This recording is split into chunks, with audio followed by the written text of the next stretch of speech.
প্রিয় বন্ধুরা, তোমাদের সকলকে স্বাগত জানাই অপূর্ব মানে হোম টিউটর ইউটিউব চ্যানেলে। আজ আমি তোমরা যারা 2026-এর মাধ্যমিক পরীক্ষার্থী রয়েছো, তোমাদের 2026 মাধ্যমিক পরীক্ষাকে লক্ষ্য করে এবং তোমাদের 2025-এ টেস্ট পরীক্ষা হবে, তো সেই টেস্ট পরীক্ষাকে লক্ষ্য করেও 1 নম্বরের ভৌতবিজ্ঞানের সমস্ত প্রশ্নোত্তরের ক্লাসের মানে আরম্ভ করেছি ক্লাস আলোচনার। আজ তেমনি একটি গুরুত্বপূর্ণ প্রশ্ন প্রায়শই হয় টেস্ট পরীক্ষায়, নতুবা তোমাদের যে মাধ্যমিক হবে 2026-এ সেই মাধ্যমিক পরীক্ষাগুলোতেও এসে থাকে বা অন্যান্য সালে যে মাধ্যমিক পরীক্ষাগুলো হয়েছে সেই মাধ্যমিক পরীক্ষায় এসেছে। প্রশ্নটা দেখো, এসআই পদ্ধতিতে তাপন মূল্যের একক কী?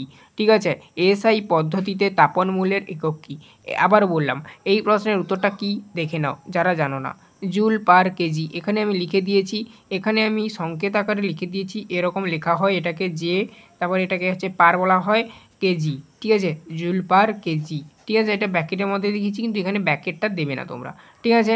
তো এসআই পদ্ধতিতে তাপন মূল্যের একক হলো জুল পার কেজি, ঠিক আছে। তো এর আগে আমরা একটি প্রশ্ন আলোচনা করেছি, তোমাদের একটি প্লেলিস্ট করে দিয়েছি, প্লেলিস্ট লিঙ্ক এই ভিডিওর ডেসক্রিপশানে দেওয়া রয়েছে। আর এই ক্লাসগুলোর নাম দিয়েছি মাধ্যমিক 2026 ভৌতবিজ্ঞান ব্যাচ, ঠিক আছে। তো এই মাধ্যমিক 2026 ভৌতবিজ্ঞান ব্যাচ এই নামে একটি প্লেলিস্টও করা রয়েছে। প্লেলিস্টের মধ্যে 1 নম্বরের প্রশ্ন, 2 নম্বরের প্রশ্ন এবং বড় প্রশ্ন সমস্ত রয়েছে প্লেলিস্টের মধ্যে, তোমরা দেখবে, ঠিক আছে। তো আজকের এই অবধি। এছাড়া তোমরা যদি 1 নম্বরের প্রশ্নগুলোই শুধু চাও, তার আলাদা প্লেলিস্ট রয়েছে, এই ভিডিওর ডেসক্রিপশানে দেওয়া রয়েছে, ওখানে এই সমস্ত 1 নম্বরে যত যা ভৌতবিজ্ঞানের প্রশ্ন দেওয়া রয়েছে। বোঝা গেল, দুটো প্লেলিস্ট পাবে। আজ এই অবধি, সবাই ভালো থেকো, দেখা হবে নেক্সট ভিডিওতে। চ্যানেলে নতুন থাকলে সাবস্ক্রাইব করে নিও।